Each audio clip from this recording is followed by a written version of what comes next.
Y'all want to know what I think is awesome? Like totally amazing? Yeah, come on, you want to know that, right? It's Austin, Texas. Come on, give it up for me. Yeah, whoa. Y'all know I say that to everybody, but you really mean it. I'm so happy to be here. I want to thank Eric and Jeffrey and the entire Event Apart team. I want to thank you all for coming out to hang out with me for an hour and talk about content. You want to know what else I think is truly amazing? It's print. Man, print is a fantastic technology. I mean, you put the words on the paper, and they stay there. You don't have to worry about keeping it updated all the time. So print, when you look back at like the 500 years of the printing press and the thousands of years that people have of putting ink on paper, you realize just how much of our value system, just how much of what we think it means to communicate hierarchy or relationships or priority or connections all comes from the aesthetics that we have derived from putting ink on paper. And then we had to go and invent the web, which, I don't know, on balance, I think it's been totally worth it. But man, is it a pain in the ass. So the web just turned 20, 25. Opinions vary about how old the web is. But I think when you look back over the last quarter century at the very foundations of this medium, hypertext markup language, HTML, the uniform resource locator, the URL, those foundational technologies were created with the explicit intent that anyone, anywhere, would be able to create a document that could be updated instantaneously and accessible globally. And I mean, when you just kind of take a step back from the day-to-day stuff that we all wrangle with and just truly appreciate just how different that is in the history of human communications, I mean, just how unlike print that is. It's as if 25 years has not been nearly enough time for humanity to wrap our heads around the way that the web is different. And so as a result, over the last quarter century or so, we've basically been band-aiding ourselves along by imagining that, well, a web page, it's basically just like a piece of paper. I mean, the screen, it's square, and you can put things on it, and you can lay it out as if it's a piece of paper. And so now, today, with the rise of mobile, this is what is forcing people to come to terms with the way that the web is different. I wrote a book called Content Strategy for Mobile, and when I talk about content strategy for mobile, I don't mean how do you get your stuff to work on a smartphone. What I mean is, how do we, as human beings, take into account, how do we now give up what Jeremy Keith likes to call this consensual hallucination, that we have any control at all over the size of someone's screen, over the presentation method, over the input mechanism that they're using? All of that is gone, and it is never coming back. And so to me, this is the real transformation. So when I talk about content strategy for mobile, I mean that today, with the rise of smartphones and now with tablet devices, we as human beings have to wrap our heads around the fact that we can no longer treat what we publish as if it is locked to one particular output format. No longer treat what we publish as if it is intended to live and is styled for any one particular form factor. And this, to me, is the real transformation. Now, I want to confess something here. I am not a futurist. If I were, that is how I would be making all of my money, but I can't predict the future. But I can predict for you one thing. And that thing is that humanity's drive for new technology has not yet been sated. So I don't know what the next big thing is going to be, but I guarantee you one thing. There will be a next big thing. Maybe that next big thing will be smart TV. Jason Grigsby has done some very fine work talking about the rise of interactive televisions and considering the web as an interactive medium for the living room. There's a lot of hypotheses that the next great wave for consumer attention will be for the living room. And to me, I think this drives home the fallacy of making any assumptions at all about the size of someone's screen, about the method that they are using to interact with it, or about the context and the intent of their use. The idea that we now may need to account for a web that will live on the smallest smartphone screen all the way up through the largest smart TVs, to me really drives home the fallacy that the web is simply not a sheet of paper. Or maybe the next big thing is going to be in-car systems, right? So right now today, auto manufacturers are embedding a series of sensors and interfaces into their cars. Now, when I think about our in-car systems, what's interesting to me is not the idea that you have a touch screen on the dashboard of your car. Frankly, that's terrifying. What is interesting, though, is that you have a touch screen with a series of hard-coded buttons that interacts with an audio interface. Now, I know today when I talk about the reality of audio interfaces, it's really easy to just be like, oh, Karen. I mean, you know how you go and talk to Siri and you're like yelling at her and she doesn't understand what you're saying? There's this sense that audio interfaces are like this also-ran technology that's never really going to make the prime time. You know what else was once seen as this also-ran technology that was never going to make the prime time? Touch screens. Touchscreens were terrible. Man, you remember you'd go to the ATM and you'd have to figure out how to angle your finger just right to get the button to push? For decades, touchscreens were seen as something that was never actually going to be a viable consumer product. And then one day, touchscreens worked. And they worked perfectly. And it transformed our entire industry in the space of 5 years? So I don't know when audio interfaces are going to become a reality, if it's 5 years, 15 years, 50 years. But I do know that one day the Star Trek computer is going to be real. And by gosh, the last thing I want when I go and ask the Star Trek computer a question is for it to start spitting back HTTP:// at me. Developers will sometimes come to me and say, Karen, why do we have to bother parsing out the difference between when something should be rendered as emphasis and when it should be rendered as italics, when every major browser since the dawn of time has rendered emphasis as italics? Not in an audio interface, they don't. See, one of those things actually conveys visual styling. The other conveys meaning. In an audio interface, emphasis would be conveyed by tone of voice. And so when you realize just how much of human communication is reliant on styling decisions that were intended for one particular platform, and that we need to unpack the meaning of those tiny little one-character HTML tags in order to parse out what that actually means, that starts to break open this whole huge question of how do we actually communicate in a way that is truly device and platform independent. So if you're at all interested in audio interfaces, I would encourage you to go check out what Google is doing with what they call their conversation group. Okay, so Google is a company that can make cars that drive themselves. And that's not even their core business. That's just a weird side project somebody dreamed up. No, how people communicate with technology through language, that is squarely in Google's core business. And they are spending a lot of their $11 bajillion trying to figure out how to make audio interfaces work. So if that's the case, maybe the next big thing is going to be Google Glass. Right? Yeah. I don't really think Google Glass is the next big thing. I think Google Glass is the Segway of mobile. It's like a Segway, but for your face. But the idea that we will have wearable displays, I think that is a reality. I worked with an organization this past year that produces this giant phone book-sized catalog of industrial parts. And their audience is people who work in factories or work in industrial settings.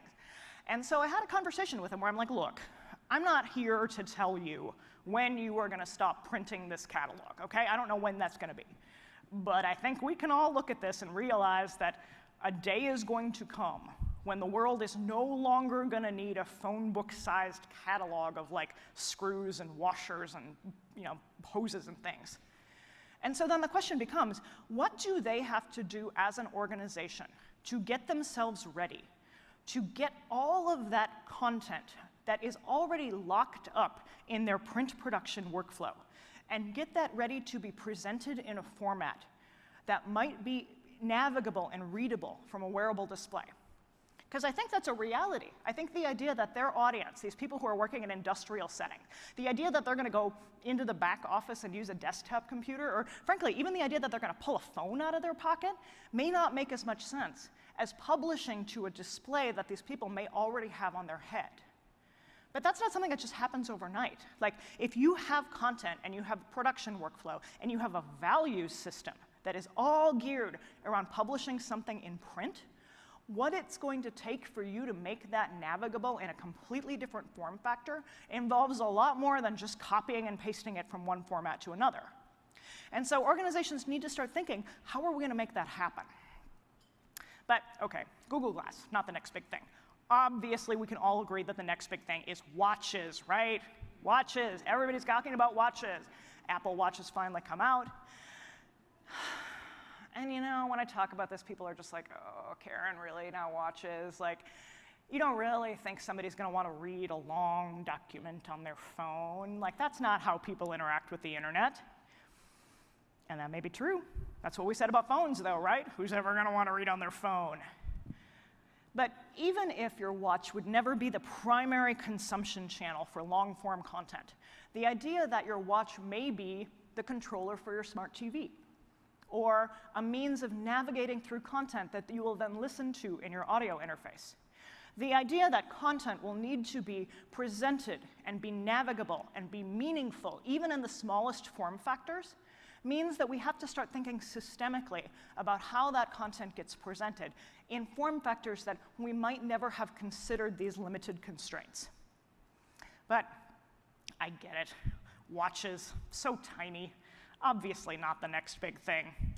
Surely the next big thing is going to be stadium scoreboards. Come on, everybody. Let's get our content where everybody can see it. This is a joke. I put this in here as a joke. I thought it was funny. Because, like, watches are tiny and then scoreboards are big. And then I turned around and I talked to a client who said that the biggest problem that they're trying to solve today is digital signage. So it's a university client. And they've just bought all of these digital screens they're going to put up all over campus. And so they came to me and they said, Karen, we have a website, we have a mobile app, and now we've got all these digital signs. And we want a way that we can manage and maintain one set of content and have it automatically publish out to these 3 very different form factors. And I was like,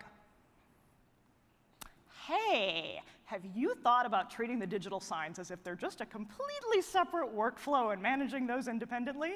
And they were like, Karen, ain't nobody got time for that. No. We want a way that things like campus events or news for students or weather alerts can all be automatically published out to these 3 wildly different form factors, 3 very different visual presentations, 3 very different ways that people interact with them. And so the idea that we might want to manage content in one place and have it show up in different screens, if digital signage is a problem that many people in the enterprise will face, maybe you too will face this at home with your internet refrigerator, right? Can't talk about the future without talking about the internet refrigerator. It's like, I think the biggest problem facing our society today is that I can't check Twitter in the 30 seconds that it takes me to get a Diet Coke. So I don't think the internet refrigerator is the next big thing. But I certainly believe that our homes will also be a network of sensors and devices and potentially screens. For example, what if it's not a refrigerator? What if instead it's the glass cooktop of your range that has a touch screen, like an iPad touch screen embedded in it, and you can navigate through cooking videos or news or other things right while you're cooking? Or, and I do think this is the biggest problem facing our society today, what happens when toaster printers become a reality? Is your website ready to be burned onto delicious toast? These are the problems that we're here to solve together. So right now, today, organizations are already faced with the challenge of how they get their content, how do they get their publishing processes to work across a variety of different platforms. They have a website, and they're wrestling with the mobile web. Should they build mobile apps? Does that mean that they need to build mobile web and tablet apps? That's on top of the platforms they're already struggling with. They may have blogs, email newsletters, they may have an intranet, they may be supporting microsites. Heck, some of the clients that I work with are still trying to figure out how do they integrate their print and digital workflows. And tomorrow, it is a veritable zombie apocalypse of new devices and platforms and screen sizes and resolutions and input mechanisms, and they're never going to stop. How are we going to protect ourselves? So the thing is, I don't care if you think any one of those platforms is going to be the next big thing. Because the truth is, it doesn't matter. You see, what I can guarantee you is that there will be some next big thing. Humanity will want to consume the web on some new technology. And so the organizations that decide today that they need to adapt their publishing processes to make it possible to get content on a variety of different platforms and form factors, these are the organizations that will survive the zombie apocalypse. And so when I think about what does it take for companies to actually solve this problem, I think it's something that drives a stake right in the heart of what makes the web the web. And it's the idea of having true separation of content from form. And when you really think about these topics, like what that actually means, I think if you were to imagine throughout most of human history, having a conversation about separating content from form, like if you were to go to this medieval monk, laboriously hand-scribing documents, and you were to try to have a conversation with him where you said, hey, let's talk about encoding the meaning of this document and the structure and the priority and the relationships that are included in this document, separate from any particular decisions that you are making to style it on this particular piece of paper. That conversation wouldn't have made any sense. You see, up until this point of human history, there was no need and there was no point to even discuss the separation of content from presentation, because every human communication up until this point has had form and content so inextricably intertwined that there was no way to separate the two. And yet today, when you look at all of the platforms and products that we need to publish to, that separation, how do you encode meaning in content, separate from any particular styling decision made for any particular platform or layout, that is the very issue that we are trying to solve. When I come out and I talk to organizations, talk to groups like you about this, I sometimes ask, like, what does that mean to you? What does the separation of content from presentation actually mean? And sometimes developers will be like, ooh, I know this one, I know the answer, it's CSS. CSS is the answer. But the truth is that this question of separating content from form is something that goes deep through every single person's job that touches the website. Every single person who builds the website, every single person in this room needs to have some responsibility for figuring out how do they separate what something means and what it should be from how it should look. One of the things that I spend a lot of time with is not thinking about this from a front-end development standpoint, but rather thinking about it from a content standpoint. So how do you get content creators to understand that what they are creating is something that won't live on one particular platform? When Dan Jacobson, he's the API guy from Netflix, he's formerly from NPR, when he says that the future of content management systems is in their ability to capture the content in a clean, presentation-independent way, I think it's really easy to reduce this to a problem with markup. Basically, get your HTML out of my content. Get your chocolate out of my peanut butter. And I think it's tempting to think that we can solve the problem by getting rid of rich text editors on the web. Now, I am the web's biggest hater of rich text editors, okay? I have made a career of complaining about the idea that we give editors this one giant blob of a field, and we tell them, hey, you know what? You can put whatever you want in there. You know what you should do? You should imagine that it's just like Microsoft Word. This one says, the Word-like interface makes content creation easy for business users who know nothing about HTML and want to keep it that way. So we say, hey, you know what? Like, you see that big toolbar at the top? You know, it's just like Microsoft Word. And so you can use that familiar metaphor, that common what you see is what you get WYSIWYG interface to add a table, put in some custom bullet points, take a box and make it purple and float it to the right. And that document, that layout, will look exactly perfect in the one and only one output mechanism that you were thinking about, which was the desktop web. Sometimes developers will say, oh, yeah, when you get stuff like that, you got to go in and strip all that out. Strip all that out? That was somebody's whole job. The problem was that her intent, when she made that box purple and floated it to the right, was not a styling decision. It was a semantic decision. She wanted to say, this is a table of contents. That content should be set off from the main body of the text. It performs a signposting function. It is attempted to guide the reader to the contents of that document. Except we didn't give her any tools to communicate, here is the purpose and function of this content. The only tools we gave her were the tools that we borrowed from the WYSIWYG text editor to communicate how something should be laid out in a document. So I'm kind of like the president of the WYSIWYG Haters Club, and I don't like to brag, but I really enjoy coming out and talking to groups of people like you, but my graffiti crime spree is going exceptionally well. I really feel like I'm getting the message out to a much broader audience than I can having conversations just like this. Y'all know where WYSIWYG came from? It came from Xerox. It came from Xerox PARC. Because they invented the laser printer. Okay, think about this for a minute. Up until this point, a Xerox machine could only make a copy of a document that already existed. Xerox invented a way that you could print out whatever you wanted. But they needed a way for you to actually be able to create that document.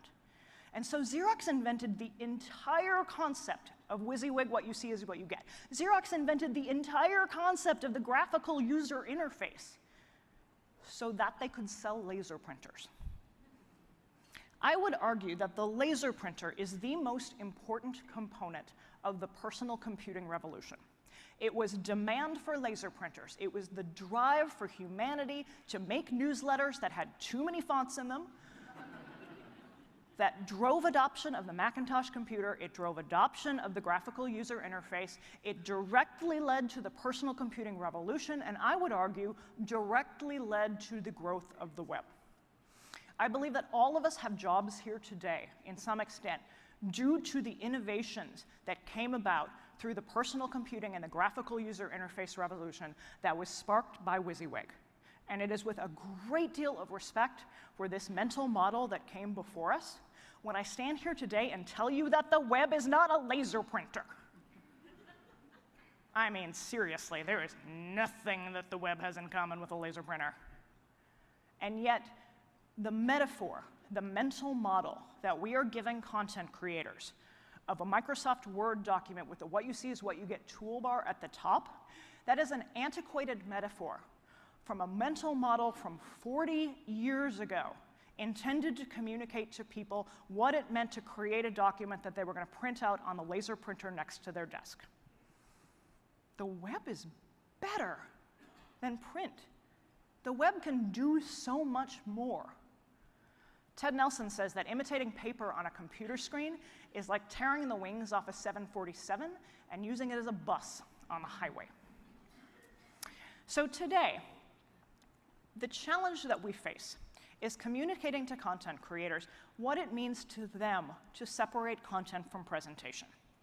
I often describe this process as fighting a war. We are fighting a war between blobs and chunks. Blobs are those big, messy, everything in the kitchen sink fields where we tell somebody to go in and style things the way they want them to and lay things however they want. Sure, they can dump a flash slideshow in there, whatever they want. They can put in that one big blob of a field and it'll show up on a web page. Chunks are clean, presentation-independent, well-structured bits of content that have been created from the start with the intention that they can and will live on a variety of different platforms. Fighting the war between blobs and chunks means that we need to get away from something that I like to call container-first thinking. It is very easy when working on the web to make choices in which we say, let's draw a box, and then we'll figure out what we put in the box. The best example that I have of the blobbiest blob that we've ever blobbed onto the web is the PDF. So when I get started on this, I want to say one thing first, which is that let me make it perfectly clear, nobody is reading your PDF. Okay? The World Bank went and did a study in which they evaluated how many of their PDFs from 2008 to 2012 had been downloaded. What did they find? They found that a third of them had never been downloaded at all. And what's worse, 40% of them had been downloaded fewer than 100 times. This has some serious implications, I think, for anybody who is trying to communicate with the public. A significant amount of World Bank research, a significant amount of government research, a significant amount of information that your company may be publishing is locked up in PDF files that mimic the familiar form factor of a piece of paper and yet do not take advantage of any of the benefits that happen on the web. Ethan Marcotte and I, a while back, did a meeting with the Federal Reserve Bank of Boston, which is another large federal banking institution, publishes a ton of PDFs. And when you look at a document like this, you can start to understand where the drive for PDFs come from. Documents like this are filled with charts and graphs and equations and complex tables that would be difficult, if not impossible, for someone to lay out in a content management system that we have today. And so as a result, rather than creating truly digital content, we create these paper mock-ups, these faux sheets of paper that aren't accessible. They aren't meaningful in the context of the web. One of the things they're not is not responsive. If you've ever tried to pinch and zoom your way through a sheet of paper on your smartphone, you realize that this pretend sheet of paper model that we've been working with for the last 10 or 20 years simply breaks down. We might have been able to fake that a web page on a desktop computer was a sheet of paper, but we're never going to get away with that on smartphones. These documents, they're not searchable. I mean, sure, you can do things to make them more searchable, but it breaks a fundamental mental model of how people think about navigating the web. People's desire to click into a PDF and then navigate a document isn't the same as people's desire to navigate a website. And so as the World Bank found, even though those documents might be searchable, they simply don't get looked at. What's worse, they're not accessible. And yes, of course, you could hire somebody like Derek Featherstone to come in and do everything he could do to make your PDFs more accessible to screen readers or more accessible to people who are navigating the web in different ways. But the truth is that those documents break the fundamental model of the web. So why do people use them? Well, there's a number of reasons. First and foremost, creating a document that exports to a PDF allows someone without web expertise to use a familiar tool. I would imagine that if you are a banker at the Federal Reserve or the World Bank, I would imagine that many of you may have people who are contributing content to your website that find it much easier to produce a complex document in Microsoft Word than they would to figure out how are we going to take all of this content and publish it in truly digital text. It means that the process for getting that content onto the web is, in many ways, much simpler.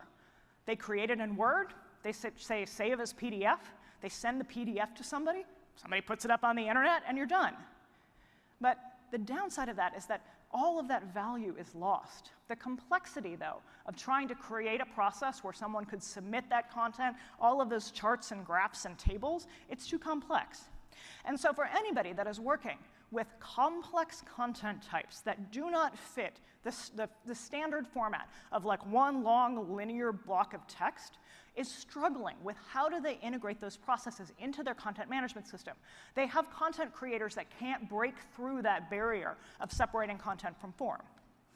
And so the challenge here for many organizations is how do they maintain a truly narrative flow? How do they ensure that someone can read a long document that has all of the different subtypes of content appropriately integrated in a way that makes sense? I spoke to one firm in New York. It's a large law firm, large professional services firm, and talked to them about the process that they went through for navigating the big mess of PDFs that they had on their server as part of a redesign.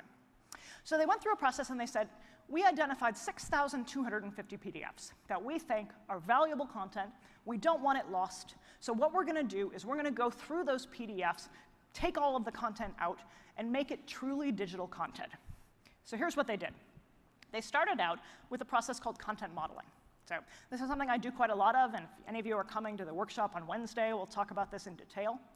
What content modeling means is they essentially went into those PDFs and said, let's figure out what sort of structure there is in these documents. Like, how are we going to know what's in here? Like, we don't want to replicate this process of just dumping everything that was in the PDF and dumping it into one big blob on the website. So we want to go in and understand the structure of that content. That modeling process took them 3 weeks, took 4 relatively highly paid people. It cost them a total of $84,000 just to do the modeling. The next step for them was to do what they called a pilot project. So they created a draft model, essentially, and then they went and they looked at a new set of PDFs and basically tested those PDFs out against the model. They tried to find new PDFs, match them up with the model, see if anything was missing or broken or not represented. That took a week, same 4 people, $28,000. Then they went through a big process that I like to call copy and paste.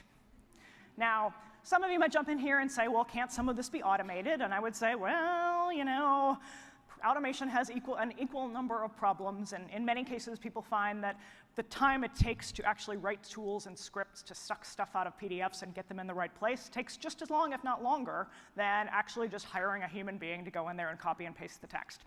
Sad but true. It's 2015. So this copy and paste process took 5 months. 3 people. So these were less highly paid people, but they still actually had to be pretty skilled people. You couldn't just like grab anybody off the street and have them do this. This process cost $200,000.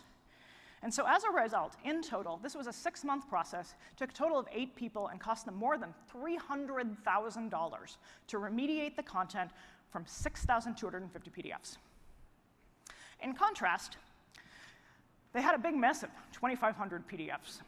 And they said, you know, we're not going to go through the trouble of getting true digital content out of them, but we can just put them on the website. So here, they followed a process that I like to call shoveling. Took a week, 1 developer, $2,800. And alas, what this means is that now they still are maintaining a giant mess of documents that might as well be in the garbage. The problem with PDFs is, I want to say, the exact same problem that we are wrestling with today on web pages. Don't think that this problem is limited only to having content that's locked up in a PDF format. The problem also extends to all of the content that we are managing today as giant WordPress fields or wiki fields or other unstructured text on the web that has formatting and presentation so tightly intertwined without any real semantic meaning attached to it that we're never going to be able to get it back out. So if you've been following along at home, many of you are probably thinking, oh, but Karen, we have a solution for this today. It is modular content. Right? Everybody's talking about modularity. Everybody's talking about design systems and pattern libraries and thinking about websites not as one big monolithic page, not as like one template where you've got all that stuff wrapped up in one field, but rather thinking about creating web pages as smaller, reusable, structured bits of stuff that can be combined in different ways. So I would like to say, I just want to say, if you're wondering what my qualifications are to talk about this question of modular design on the web, my very first professional presentation, the very first talk I ever gave was at the IA Summit in 2000, look at this website here, right?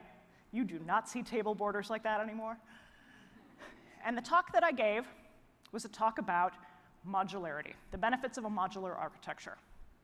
And I wish that I still had the slides from that talk, but they were lost in the great hard drive failure of 2003.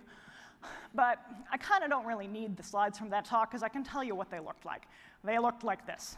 They looked like what Jen Simmons is talking about. They looked like the idea of saying, how can we break down web pages into smaller, little, reusable chunks of content? I have a friend who saw me speak at that very first IA Summit, and recently he was like, you know, Karen, you're still talking about the same stuff. Don't you get bored? And I'm like, no, I'm never going to get bored with this, because the problems that we face on the web keep getting more and more interesting. And these solutions that we have keep becoming more challenging as we address all of the different places and form factors that the web needs to go. So there's this sense on the web today, especially as people were wrestling with mobile, that we need to adopt smaller, more modular structures to account for our content. One of the popular things that I've seen people talking about lately is this concept of cards. Cards are the future of the web. What this article called Cards Are the Future of the Web says is, we are currently witnessing a re-architecture of the web, away from pages towards an aggregation of many individual pieces of content. Sounds great, right? Except when I look at, too often, when I see people talk about what they mean by a modular architecture, I see examples like this. Like, this is the content. This isn't content, my friends. These are containers. These don't tell you anything about what these things actually are. What is local news? What is that made up of? Is it a headline? How many characters does that headline have? How do those headlines show up there? Is there an underlying taxonomy? Like, when you say things like news based on your interest, news your friends have read, how does that actually get there? What's the underlying structure that makes that happen? When you have all of these things, you need to understand not just the type of content, not just the container that the content's going to live in, but what that content actually is. And I feel like people in the content strategy world have been fighting this battle for so long, and yet I see this duplicated again and again as we start talking about modular architecture. When I look at something like this that says cards are the future of the web, I think cards. They're like pages, but tiny. And so I think when I examine the conversations that we're having today around what modular architecture means, I see that we have what I would essentially call 3 levels of modular design maturity. 3 different levels of how people think about what it means to create a modular system to publish to the web. So let's talk about what each one of these are, shall we? So the first one, very common pattern, is that people are creating a reusable library of front-end code, sort of like front-end patterns that can be copied and pasted from one system to another. And I want to be super clear about this. I think this is incredibly valuable. I think this is a genuinely useful exercise, and my concerns that we are not necessarily fully taking the content of the site into the account as we are developing these pattern libraries is not a reason to not do it. Rather, it is a call to say, as we are creating these design systems, I also think we should think about content. So what's so great about having a set of reusable code snippets? Well, there's been a lot of talk lately about the concept of designing in the browser. And I think a lot of frustration that the idea of being able to design in the browser is not a particularly good design tool.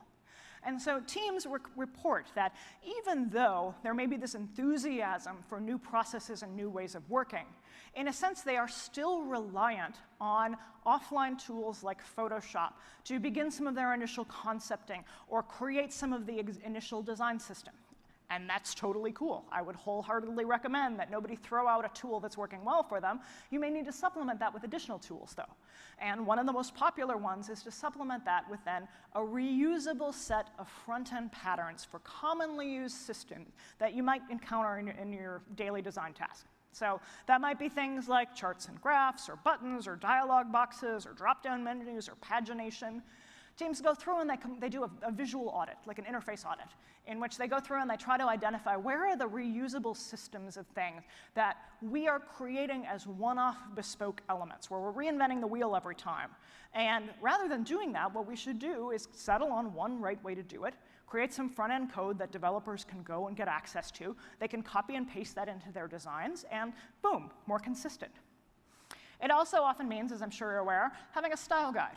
So having sort of a foundation level system that defines things like header styles and color palettes and type styles and a grid system. It's a way to essentially impose some consistency on the front end of the website. And so the benefit for teams is that it makes the process so much faster. Tyler Fleck from Expedia said, once we showed what you could achieve by using the design and front-end framework, people really started to see the value of it in terms of how quickly we could assemble more finished UIs. So the challenge of designing in the browser then becomes simpler. Rather than having to start from scratch and figure out how you're going to use that tool to do what Photoshop used to do for you, you instead have a reusable set of components where you can very quickly go in and mock up a UI and show it to people and show them something that's actually live and working. If you're creating a responsive design, I hope it's very easy to see how a framework like this would be naturally responsive. The objects, the components that you are sitting into a grid, if those components are responsive and the grid itself is responsive, then your system will naturally be responsive.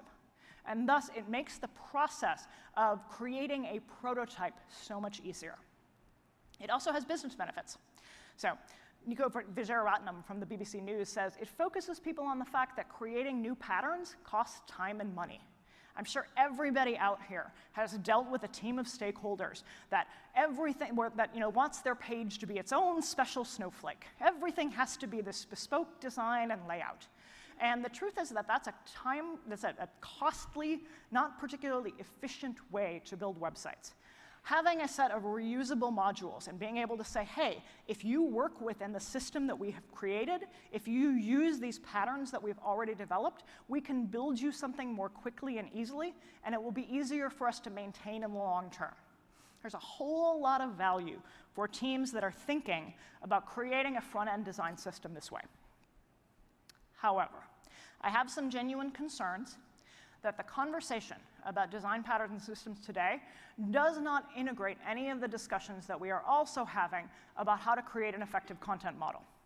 That when I look at those examples of pagination or charts and graphs or that design system, that to me looks like the same sorts of questions and conversations we've been fighting against for the last 10 years, which is to say we can't necessarily design the website, we can't think about the look and feel of the website without actually integrating what that stuff is. And so I believe that the second level of maturity for organizations that are implementing a design system is that they don't treat an underlying content model and a pattern library as if they are two completely separate animals. That those things are integrated nicely, and that they have a way to ensure that content creators that are working within the model and designers that are working with those design patterns understand how the two pieces will fit together. Too often in my career on the web, I see mock-ups like this where we hand content creators a set of templates. We say, hey, here's your 3-column with hero template, and here's your 3-column with rotator template. Here's a 2-column template with thing on the top. And so we are thinking about the layout as if that layout will provide them with a library of systems and styles that will be meaningful to them as they try to create their content. And yet the people who are creating the content aren't thinking about layouts. They are thinking, well, I create patient stories, I create recipes, I create long-form content. And we're asking them to fit their content model, into the boxes that we have predefined for them. And I think as people have commented on an Event-Apart stage for many years, that process is broken. It puts too much emphasis up front on creating design systems and layouts that do not take into account what the actual content structure is, nor does it take into account the mental model of the people who are creating and maintaining that content. I fear that today, when we talk about design systems and patterns, we are merely removing a whole part of the site and then saying to somebody, well, here's your feature module. And the content creator is left with the same questions about what am I supposed to do with that content? How does that particular design pattern or style fit in with my content production workflow?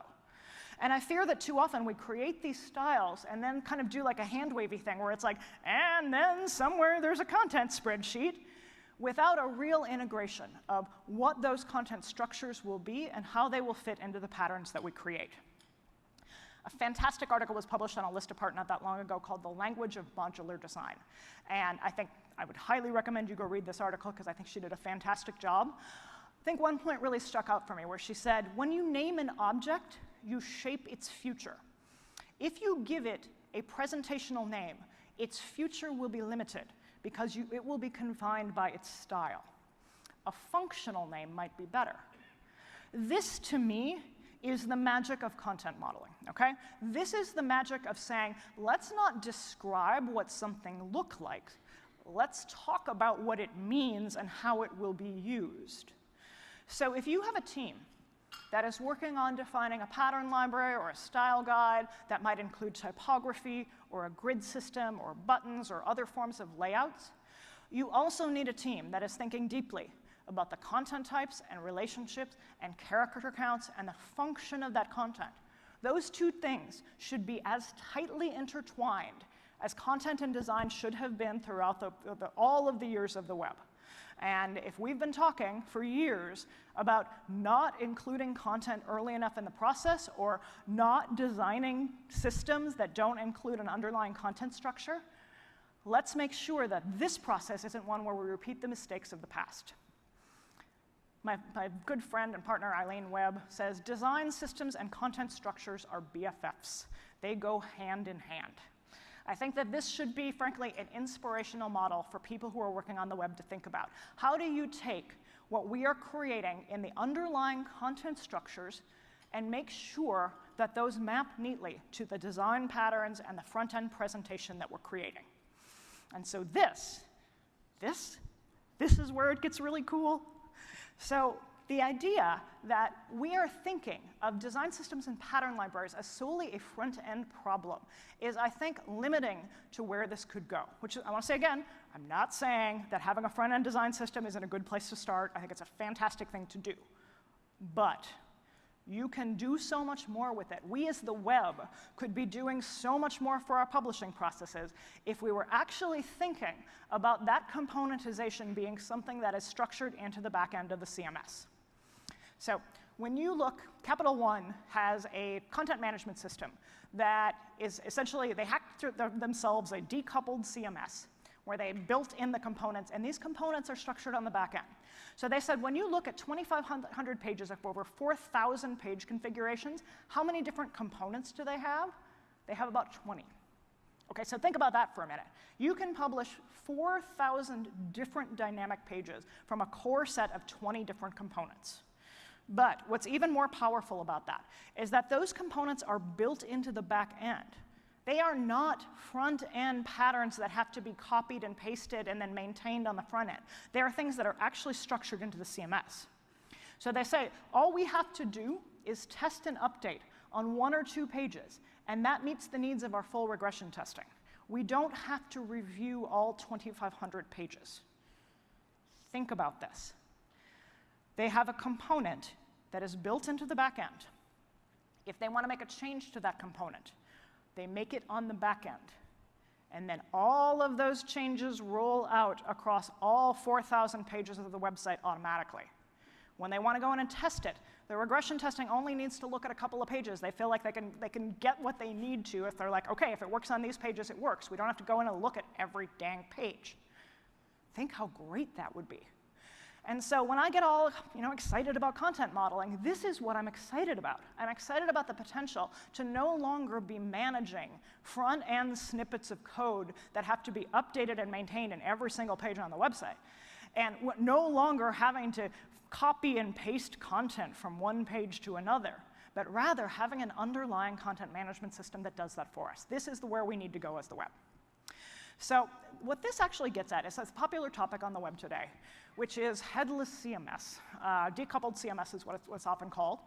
So traditionally, publishing and content management systems bind content to display and delivery mechanisms, which forces a recycling approach for multi-platform publishing. Okay? So what Dan's saying here is, if you have content that is locked up in a particular page or a particular template or in a particular design pattern, and you want to get that from one blob to another blob, you have to physically copy and paste that stuff. And what it means is that rather than having truly dynamic content publishing, you are recycling that content. And it's messy, and it's inconsistent, and it's time-consuming. And the roots of this problem go down to the very bowels of our content management systems, or frankly, what I would like to call our web publishing systems. So on the web, we have built an architecture which so tightly binds authoring and storage functions with display and publishing functions that it is nearly impossible to describe them as being separated.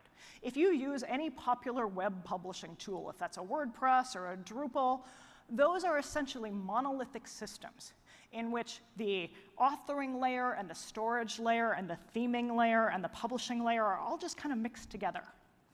And so there's a huge amount of limitations for this, especially as you are thinking about, well, how are we going to separate out content from form? Right? That's what I've been talking about.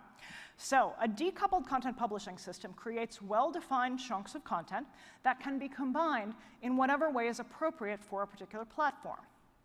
All display issues are handled by delivery applications rather than by a content management system earlier in the process, okay? When I talk about true separation of content from form, it looks like this. It looks like an underlying storage layer of content, an underlying content repository in which the storage and authoring functions are structured. And then that content is published out by a set of APIs that could go to a variety of different front-end presentations. It might be a JavaScript framework like React or Ember. It might be a static site generator. It might be a native app. There might be a variety of other, might be your digital signs. There might be a variety of places that that decoupled content can live. Dries Boytaert, who's the guy who invented Drupal, just came out with a post recently on the future of decoupled Drupal that I thought was a really interesting look at the sheer amount of complexity that goes into a decoupled system. So rather than moving away from one big monolithic system, we may be thinking about progressively decoupling different elements on the page, different objects on the page. We might be thinking about having multiple decoupled systems. So rather than just thinking about having storage and authoring and then a front-end display, you might think of having a variety of smaller decoupled systems that all talk to each other through APIs. Now, when I look at something like this, I am not a technical architect, I will freely admit that, but what I do see is a real challenge and a real opportunity for figuring out how do we take underlying structured content that is now completely decoupled from the presentation layer and set up APIs or set up other, how do we communicate that the content model then needs to, the structured content then needs to get presented in a certain way in the interface. And like many of you have probably seen this concept of Stuart Brand's pace layers. You've seen this? So it's this concept that like humanity, human creative processes, human decision-making processes take place in these different layers. So the fashion layer is the fastest moving layer. That's an experimentation layer. It's one where things can change very quickly. And then as you go down the set of layers, they become slower and more permanent and more stable. So commerce is more stable, infrastructure is more stable, and then down at the levels of nature and culture. A lot of people, I think, have talked about this pace layering as it applies to the web, and I think there's a really interesting model that we could be using to think about our publishing processes and design systems. This idea that you may start with an underlying content repository, and that content repository is on the slowest moving layer. That the content repository layer, the underlying database, the underlying content structure, the content model, and the data model, those things are relatively stable. They don't change with the fashions. They don't change over time. I would love it if I could go to a client and tell them, the work that we're going to put into your content model, the work we're going to put into your taxonomy, that is work that I expect will last you for 10 or maybe even 15 years. I mean, sure, you'll make changes to it over time, but not big, huge, wholesale changes to the database. I would love to be able to tell a client, hey, you're never going to have to do a content migration again, because the underlying content repository is going to be stable. Like, you will never have to migrate out, out of this database, because instead we're just going to have APIs that come out of here that talk to it. So if that's the most stable layer, you might have a second layer that sits on top of that is the author experience. This is frankly, a whole separate issue of decoupling, but it's this idea that the systems that we have today, in a sense, bind the author experience, bind the interfaces and workflows that we have for content creation so tightly to the repository that you almost can't think of those two things as separate. But why? They are separate. The underlying database is not and should not be reflected in the screens and workflows that an author sees to manage their content. So what if we treated the repository as stable and then layered an author experience on top of that? That author experience could change. It could be modified separate from the repository. What if then there was a pattern library that sat on top of that? And that pattern library might change a little bit faster. It might move a little bit more quickly. That you might be able to add in and modify and update those patterns. But if they were managed and maintained on the back end, that those things, when you modified them, wouldn't necessarily have to be updated on every single page of the website. Those could be dynamically published out as if they were templates or stenciled and automatically changed. And then on top of that, you had your design styles, and that would be the fashion layer. It would be something that could change more quickly with the styles and the trends. So when you talked about redesigning your website, it would not necessarily mean that you needed to modify the entire stack. If you achieve true separation of content from form, what that would mean is that you could modify each of these layers separately. You could keep the design styles and the pattern library up to date and have tools and processes on the back end which would help you maintain them without necessarily resorting to having to tear out the entire underlying system and start from scratch. Let me leave you with this. Our future on the web depends on getting away from the blobs. If you think that we are going to be able to band-aid ourselves along with PDFs that look like pieces of paper or fields, in our CMSs that are big WordPress fields or big wiki fields without structured content, we will never be able to get through this whole massive change of new devices and platforms and screen sizes and resolutions. We've got to find better ways of managing content so it has more longevity. That means that our future depends on having structured content.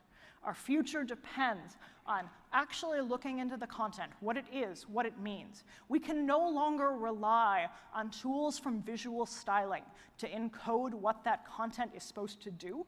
We've got to come up with new tools, new languages, new frameworks that capture what that content actually is. Our future depends on fighting off the zombies. I don't know what the future holds, really, but I will guarantee you one thing. There will be a new technology. Humanity's drive to have new technology has definitely not yet been sated. And so if we want to find a way to give our content a fighting shot of working on whatever new device or platform or screen size or resolution the world throws at us, well, the answer to that is separating content from presentation.